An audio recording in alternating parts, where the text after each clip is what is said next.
Hi everyone, welcome back once again. My fake buy for 1 year मोहब्बत का contract part 3 में आपका स्वागत है। तो इस कहानी का जो मेन प्लॉट है मोहब्बत का कॉन्ट्रैक्ट, आज वो कॉन्ट्रैक्ट रिवील होने वाला है।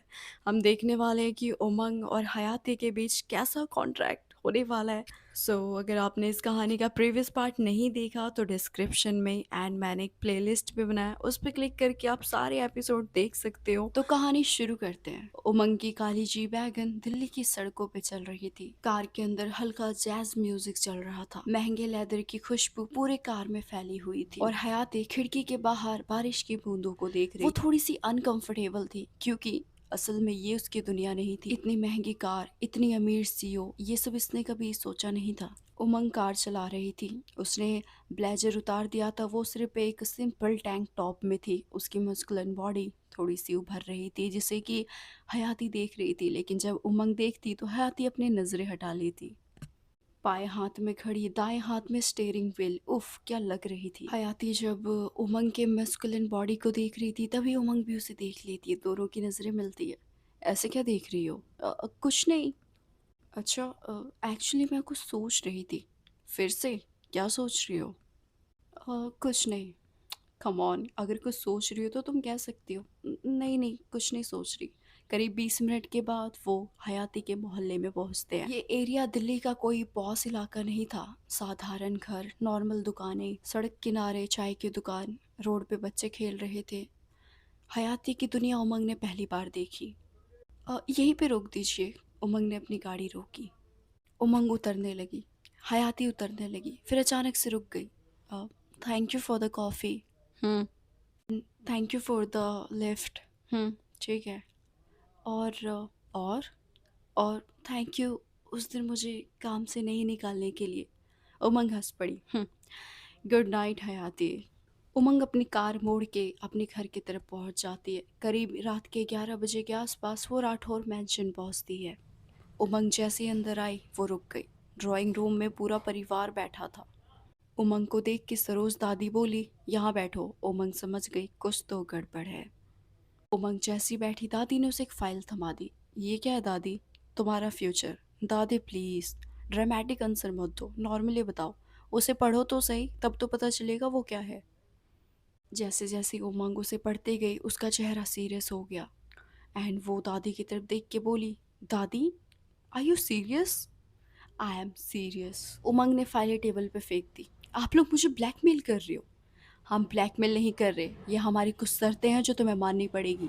वो जो फाइल थी उसमें लिखा था कि उमंग को सरोज राठौर की वसीयत तभी मिलेगी जब वो आने वाले 6 मंथ में शादी कर लेगी। और इतना ही नहीं, शादी करके उसे कम से कम 1 साल तक उस शादी को निभाना पड़ेगा, वरना कंपनी का कंट्रोल बोर्ड ऑफ डायरेक्टर के पास चला जाएगा।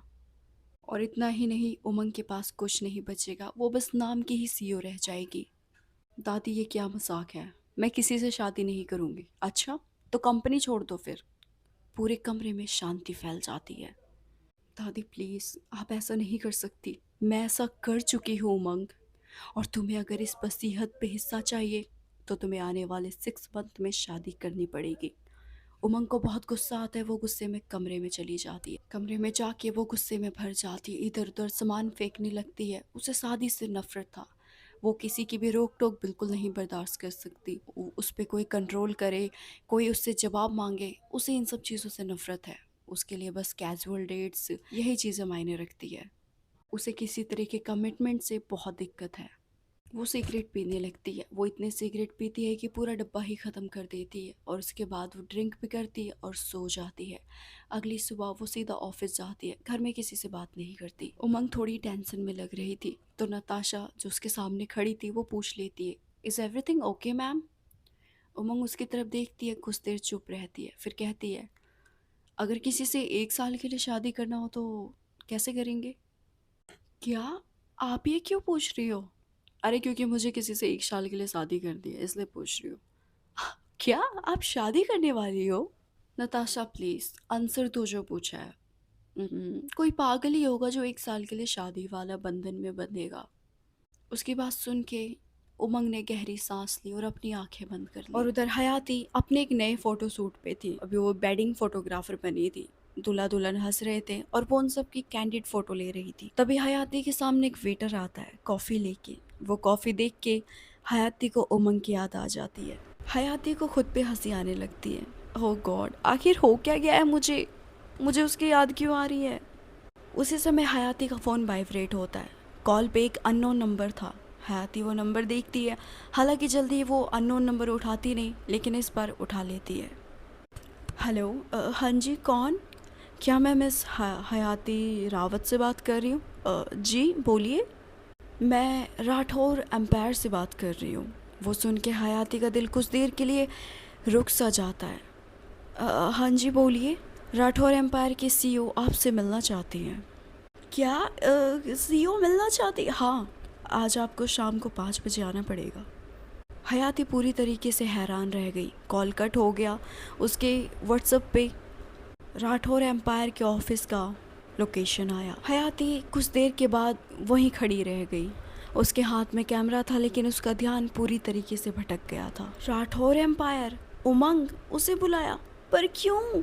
तभी उसके सामने एक रिलेटिव आता है। अरे बेटा, हमारी भी तो फ़ोटो क्लिक करो। तभी हयाती रियलिटी में आती है। हयाती सबकी फैमिली पिक्चर्स ले रही थी, लेकिन उसके दिमाग में एक ही चीज़ चल रहा था कि आखिर उमंग ने उसे क्यों बुलाया। हालांकि उसके छुट्टी होने का समय 6 बजे था, लेकिन वो अपने इवेंट मैनेजर से बोलती है कि मुझे जल्दी जाना है, घर पे कुछ इमरजेंसी है, इसलिए उसे जाने देते हैं। वो अपने घर में करीब 4:30 बजे के आसपास पहुंचती है। हयाती अपने छोटे से कमरे में खड़ी है। उसके पास करीब 3 जोड़ी अच्छे कपड़े हैं। वो समझ नहीं पा रही कि इन तीनों में से कौन सा पहने। तभी दरवाज़ा खुला, अंदर खुशी आई। दीदी। दीदी, आप इंटरव्यू के लिए जा रही हो या शादी करने? चुप कर। आखिरकार हयाती ने वो अपनी बहन से भी पूछती है कि वो इनमें से क्या पहने। तो वो कहती है आप पे पिंक कलर बहुत सूट करता है, तो आप पिंक वाला सूट पहनो। तो अपनी बहन की बात सुन के वो पिंक कलर का सूट पहन लेती है। साथ में सफ़ेद पलाचो, छोटी सी बिंदी, हल्का काजल, खुले बाल। बहुत सिंपल लेकिन बेहद खूबसूरत। तभी कमरे में हयाती की माँ भी आ जाती है। हाय, मेरी बेटी कितनी सुंदर लग रही है। अगर अभी तुझे कोई लड़का देख लेना तो तेरे से अभी शादी कर ले। माँ प्लीज़। क्या प्लीज़? शादी का नाम सुनते ही पता नहीं क्या हो जाता है इसको। उसी समय राठौर एम्पायर, उमंग अपने 50वीं मंजिल, सीईओ ऑफिस। उमंग अपने ऑफिस चेयर पे बैठी है। एक हाथ में सिल्वर घड़ी, एक हाथ में सिल्वर ब्रेसलेट। उसके बॉल्फ कटिंग हेयर हमेशा की तरह सेट। हमेशा तो उसके चेहरे पे कॉन्फिडेंस ही रहता है, लेकिन आज उसके चेहरे पे एक हल्की सी बेचैनी। सामने नताशा खड़ी उमंग को कहती है, मैम आप सच में ये करने वाली हो? पता नहीं नताशा, मैं क्या करने वाली हूँ। क्या? आपने उसको यहाँ बुला लिया है, आपको पता ही नहीं है कि आप क्या करने वाले हो? हाँ, नहीं पता मुझे, मैं बस इंस्टेंट डिसीजन लेने वाली हूँ। ओह माय गॉड, मुझे तो लगता है आज दुनिया ही ख़त्म हो जाएगी, बिकॉज आपको पता ही नहीं आप क्या करोगे। नताशा की बात सुन के उमंग अपना सर पकड़ लेती है। ना उसे शादी करनी, ना उसे ये कंपनी छोड़नी, और ना दादी अपना फैसला बदलने वाली थी। उसके पास टाइम कम था, बहुत कम। शाम के करीब 5 बजे हयाती रिसेप्शनिस्ट के पास पहुंची।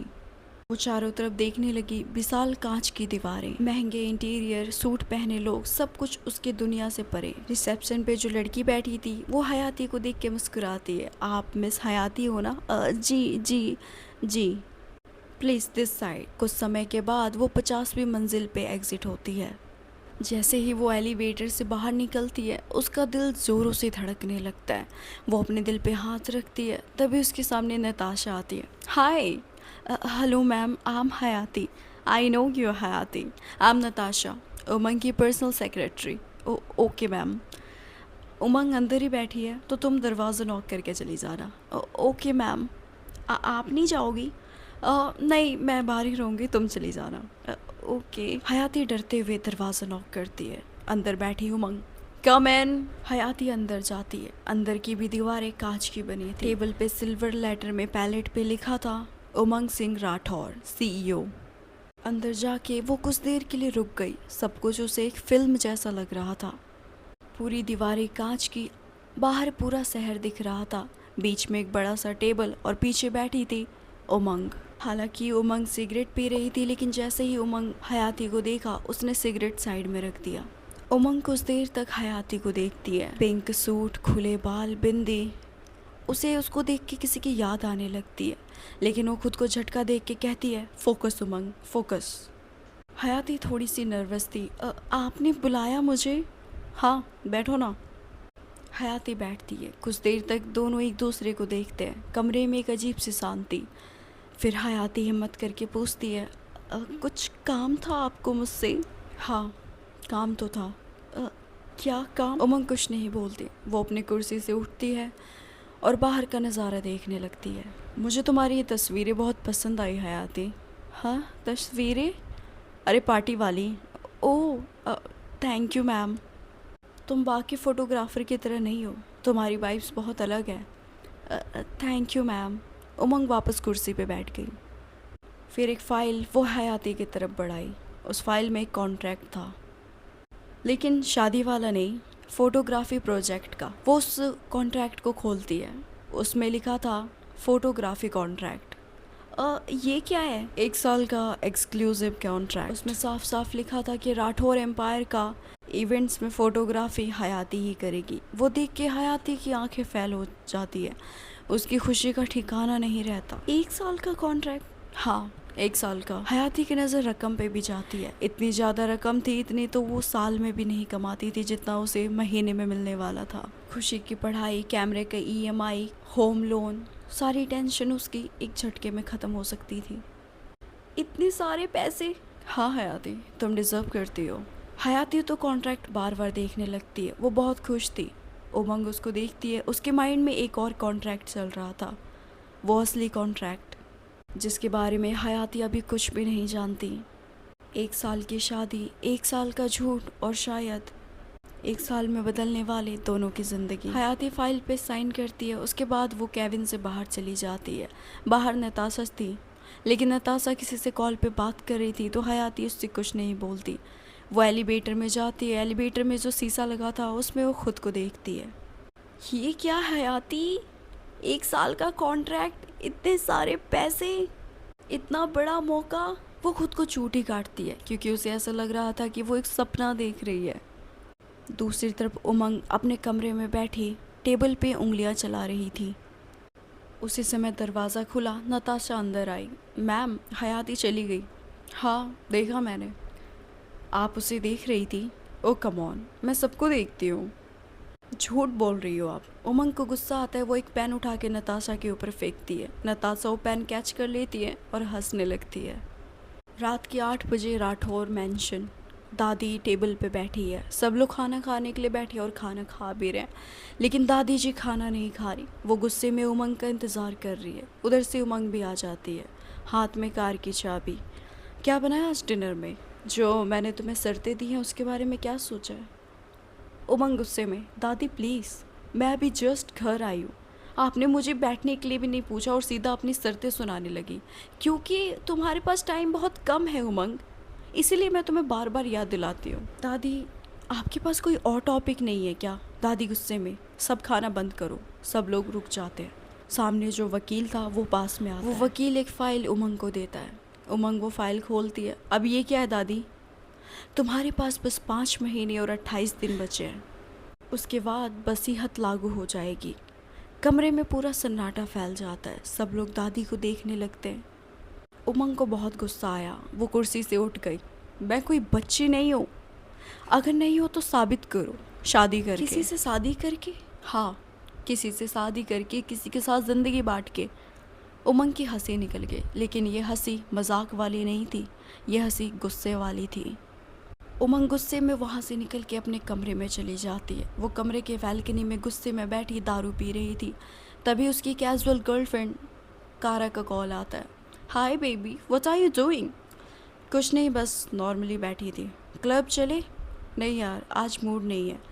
अरे तो क्लब मूड बनाने ही तो जाते हैं, चलते हैं ना। उमंग भी कुछ देर सोचती है। हाँ, अगर अकेले बैठी रही तो डिप्रेशन का शिकार हो जाऊंगी। चलिए जाती हूँ। ठीक है, मैं 1 घंटे में पहुँचती हूँ। ये हुई ना उमंग वाली बात। ठीक है। कॉल कट होने के बाद उमंग अपनी ब्लैक पोर्शे निकालती है, नीचे जाती है। नीचे अभी भी सब बैठे हुए थे, लेकिन वो किसी को नहीं देखती और सीधा अपनी कार निकाल के 1 घंटे के बाद क्लब पहुँच जाती है। क्लब में हमेशा की तरह तेज म्यूजिक, लाइट्स, एक्सपेंसिव ड्रिंक्स और लोग, बहुत सारे लोग। उमंग को हमेशा की तरह क्लबिंग, पार्टी, इन सब चीज़ों में काफ़ी दिलचस्पी रही है, लेकिन आज जब वो साकी के पास बैठी थी तो उसका मन नहीं लग रहा था। उसे आज ये क्लबिंग बहुत बोरिंग लग रही थी। तभी उसके सामने एक श्रीलंकन मॉडल आती है। हाय उमंग। उमंग उसे देखती है। Hi, who are you? I am actually मैं वो हूँ जिसके साथ तुम कुछ भी कर सकती हो। उमंग मुस्कुराती है। काफ़ी खूबसूरत हो तुम। वो मॉडल अपना हाथ उमंग के होठों के पास लाके कहती है, इस खूबसूरती को तुम चख भी सकती हो। उमंग मुस्कुराती है, फिर अपना हाथ उस मॉडल के कमर के पास लाके अपने करीब खींचती है और उसके साथ वो वॉशरूम चली जाती है उमंग की थकावट दूर करने के लिए। उधर हयाती अपने कमरे में बैठी थी। उसके साथ उसकी माँ और उसकी छोटी बहन खुशी भी थी। सब लोग उस कॉन्ट्रैक्ट को देख रहे थे। दीदी, इतने सारे पैसे! अरे, भगवान ने इसको मेहनत का फल दिया है। हाँ, वो सब तो ठीक है, लेकिन इतने सारे पैसे! उधर हयाती मन में सोचती है कि यार वो तो इतनी रिच है, उसके आसपास हमेशा सेलिब्रिटी फ़ोटोग्राफर रहते होंगे, लेकिन उसने फिर भी मुझे क्यों चुना? ये बात वो अपनी बहन खुशी से भी कहती है कि उमंग ने उसे ही क्यों चुना। अरे दीदी, कुछ दिखा होगा उसके आपके अंदर, इसीलिए इतना क्या सोचना। You are special. अपनी बहन की बात पे वो हंस देती है। अगले 2 हफ्ते के बाद हयाती ऑफिशियली राठौर एम्पायर की कॉन्ट्रैक्ट फ़ोटोग्राफ़र बन गई है। इन 2 हफ्तों में उसकी ज़िंदगी काफ़ी बदल गई। नए काम, नए प्रोजेक्ट, नए लोग और उमंग। उसी समय 9 बजे हयाती अपना कैमरा और सारे गैजेट्स लेके लॉबी में आई। सामने रिसेप्शन पे बैठी लिली। हेलो मिस हयाती। Good morning lily. अब ऑफिस में धीरे धीरे लोग उसे पहचानने लगे थे। उसका नेचर बहुत अच्छा था। वो बहुत जल्दी फ्रेंडली हो जाती थी। उधर 50वीं मंजिल पे अपने कैबिन में बैठी उमंग, उसके सामने हज़ारों फाइलें थी, लेकिन वो किसी भी फाइल को ओपन करके नहीं देख रही थी। उसका ध्यान कहीं और था। मैम, आप खिड़की को क्यों देख रही हो? नताशा, मैं कुछ सोच रही हूँ। क्या सोच रही हो आप? हयाती के बारे में? तभी उमंग को गुस्सा आता है। वो गुस्से से नताशा को देखती है। नताशा अपनी नज़रें चुरा लेती है। अगर आपको उससे बात करनी है तो आप नीचे जा सकती हो, वो नीचे ही बैठी है। उमंग उसे कुछ नहीं कहती और वो नीचे लॉबी में चली जाती है। उस समय हयाती अपने कैमरे में बैटरी लगा रही थी, खड़ी खड़ी। उमंग पीछे से अचानक से आके, तुम हमेशा कैमरा लेके घूमती हो क्या? हयाती पीछे मुड़ी। ऑलमोस्ट वो उमंग से टकरा ही गई थी। हयाती थोड़ा डर भी गई थी। गहरी सांस लेके कहती है, आप हमेशा अचानक ही आती हो क्या? और तुम हमेशा टकराने के लिए तैयार ही रहती हो? हयाती की हंसी छूट जाती है। उसे देख के उमंग भी हल्का सा मुस्कुराती है। हयाती ने जो इन 2 हफ्तों में जितने इवेंट्स के पिक्चर लिए थे वो उमंग को दिखाने लगती है। उमंग बिल्कुल उसके करीब ही खड़ी थी। हयाती उमंग के इतने पास खड़ी थी कि उसे उमंग की फ्रेगरेंस आ रही थी। उमंग तस्वीरें देख रही थी और हयाती तस्वीरें दिखा रही थी। अचानक से दोनों का हाथ स्क्रीन पे आ जाता है और ये पहली बार था कि उमंग ने हयाती को टच किया और हयाती ने उमंग को। अचानक दोनों कुछ देर के लिए रुक गए, लेकिन हयाती ने तुरंत अपना हाथ हटाया और उमंग ने भी अपनी नज़रें चुरा ली। उसने ऐसे प्रिटेंड किया कि कुछ हुआ ही नहीं। उसी रात जब उमंग घर जाती है तो दादी उसे कहती है, तुम्हारे पास बस 4 महीने बचे हैं, तुम किसी को ढूंढ भी रही हो या नहीं? दादी प्लीज़, मुझे शादी नहीं करनी। अच्छा, तो कंपनी छोड़ दो फिर। हयाती को गुस्सा आता है। वो गुस्से में अपने कमरे में चली जाती है। वो कमरे में जाके बेड पे बैठ जाती है। बेड के पास जो टेबल था उस पे बसीहत की फ़ोटोकॉपी पड़ी थी। उसे देख के उसका दिल थोड़ा तेज़ धड़कने लगता है। उसके पास ऑप्शंस बहुत कम थे। फिर अचानक से उसके दिमाग में एक नाम आया, हयाती। लेकिन उसने खुद को झटका, नहीं। लेकिन फिर उसने हयाती के बारे में सोचा कि वो ईमानदार है, मासूम है, उसके अंदर लालच नहीं है। तभी उसे कुछ समझ नहीं आ रहा था कि वो क्या करे, तो अपनी कैजुअल गर्लफ्रेंड कारा को कॉल करती है। उसका मन एक टाइम के लिए ये भी कर रहा था कि वो कारा से ही 1 साल की कॉन्ट्रैक्ट डील कर ले, लेकिन कारा को उसको फैमिली वाले जानते थे तो उसके साथ वो ऐसा नहीं कर सकती। फिर वो हयाती को ही मैसेज कर देती है, हाय हयाती। उधर से तुरंत ब्लू टिक होता है, हेलो उमंग, क्या कल सुबह तुम मेरे साथ लंच पे चलोगी? उधर से कुछ सेकंड के बाद मैसेज आया, ऑफिशियल मीटिंग? उमंग मुस्कुराई। हाँ, ऑफिशियल मीटिंग। उस रात हयाती से बात करके उमंग को अच्छा लगता है और फिर वो दारू पीती है, उसके बाद सो जाती है। अगली सुबह वो करीब 9 बजे के बाद उठती है। उसके फ़ोन पे नताशा के बहुत सारे मिस कॉल और मैसेज आए थे। हेलो मैम, आप कहाँ हो? ऑफिस नहीं आ रही क्या? आज हमारी मीटिंग है। उमंग अपना फ़ोन ऑफ कर देती है। वो तैयार होती है और अपनी कार निकाल के एक रूफटॉप कैफ़े में चली जाती है, वहीं पे जहाँ पे उसने हयाती को बुलाया था। वो कुछ देर बैठती है, हयाती का इंतज़ार करती है। हयाती तो नहीं आती तो वो अपने लिए ही ऑर्डर करने लगती है। तभी उसके सामने हयाती आती है, खुले बाल और एज ऑलवेज माथे पे काली बिंदी, गर्लिश लुक। हयाती साथ में अपना कैमरा भी लेके आई थी। वो सीधा आती है। Good morning ma'am. Good morning, बैठो। तुम जहाँ भी जाती हो कैमरा साथ लेके जाती हो? हाँ, बिकॉज़ ये मेरा काम है एंड मैं अपने काम को बहुत इन्जॉय करती हूँ। कैमरा इसलिए लेके जाती हूँ, अगर कहीं पे मुझे कुछ अच्छा दिखता है तो इंस्टेंट क्लिक कर लेती हूँ। ओह, आई सी। खाना आ चुका था लेकिन दोनों ज़्यादा खाते नहीं। वैसे मुझे लगा था ये ऑफिशियल मीटिंग है, पर ये तो काफ़ी कैजुअल मीटिंग है। उमंग मुस्कुराती है, फिर हयाती थोड़ी सीरियस होकर कहती है, आपको मुझसे कुछ काम था? उमंग की दिल की धड़कनें रुक जाती है, क्योंकि हयाती ने इतने प्यार से पूछा था कि वो बात वो दोबारा सुनना चाहती थी। उमंग कुछ देर चुप रहती है, फिर उसके सामने एक फ़ाइल रखती है। ये क्या है? एक दूसरा कॉन्ट्रैक्ट। हाँ, दूसरा कॉन्ट्रैक्ट? किस चीज़ का? उमंग ने गहरी सांस ली और पहली बार उसकी बातों में झिझक आता है। वो एक्चुअली, मुझे तुमसे एक अजीब सी हेल्प चाहिए। कैसी हेल्प? आखिर आपको मुझसे कैसी हेल्प चाहिए? मतलब मैं आपकी कैसी हेल्प कर सकती हूँ? आई एम सीरियस हयाती। ओके, मुझे सच में तुमसे एक हेल्प चाहिए। हाँ हाँ, बताइए ना, मैं कैसे आपकी हेल्प कर सकती हूँ? मुझे शादी करनी है। क्या? हाँ, शादी करनी है मुझे, और शादी मुझे तुमसे करनी है। हयाती पूरी सन्न रह जाती है। पूरा कैफ़े शांत हो जाता है। कोई असली शादी नहीं करनी, बस 1 साल के लिए करनी है। क्या? आप ये क्या कह रहे हो? अरे, फेक मैरिज करनी है। क्या? अरे सुनो पहले, और क्या क्या बंद करो। नहीं, आप सुनो पहले। आप मुझे आपकी नकली पत्नी बनने के लिए बोल रही हैं? हाँ, तुम तो समझ गई। आप पागल वागल हो गई हो क्या? सॉरी आपके लिए ऐसे वर्ड्स यूज़ कर रही हूँ, लेकिन सच में आप पागल हो गई हो। हाँ, थोड़ी सी नहीं, बहुत ज़्यादा। फिर उमंग सीरियस हो गई और वो हयाती को पूरी कहानी बताने लगती है। दादी का कॉन्ट्रैक्ट, वसीयत और सारी चीज़ें। हयाती चुपचाप सुनते रही। बस 1 साल की बात है हयाती, उसके बाद हम अलग हो जाएंगे और तुम्हें जितनी रकम चाहिए उतनी मिलेगी, और मैं वादा करती हूँ कि तुम्हें किसी चीज़ की कमी नहीं होने दूँगी, और मैं ये भी प्रॉमिस करती हूँ कि तुम्हारी लाइफ में मैं कोई कंट्रोल नहीं करूँगी। तुम्हें जो करना है तुम वो करना, बस 1 साल के लिए मेरे से शादी कर लो, सिर्फ फेक मैरिज। हयाती धीरे धीरे खड़ी हुई, उसने फ़ाइल बंद की और वो उमंग को घूर के देखने लगी। ये पहली बार था कि उमंग नर्वस फील कर रही थी। क्या हुआ? कुछ बोलो। नहीं, बिल्कुल भी नहीं। और ये बोल के हयाती वहाँ से चली गई। उसने एक बार भी पीछे मुड़ के नहीं देखा।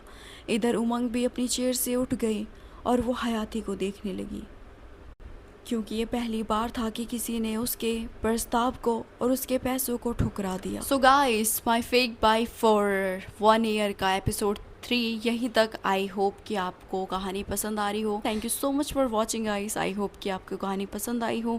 पसंद आई तो वीडियो को लाइक करना, कमेंट करके ज़रूर बताना कहानी कैसी लगी, और अभी तक चैनल को सब्सक्राइब नहीं किया तो प्लीज़ सब्सक्राइब ज़रूर कर लेना, और आप चैनल का मेंबरशिप भी ज्वाइन कर सकते हो। आप मुझे इंस्टा पे भी फॉलो कर सकते हो। सो अभी के लिए बस इतना ही। मैं मिलती हूँ आपसे नेक्स्ट पार्ट में।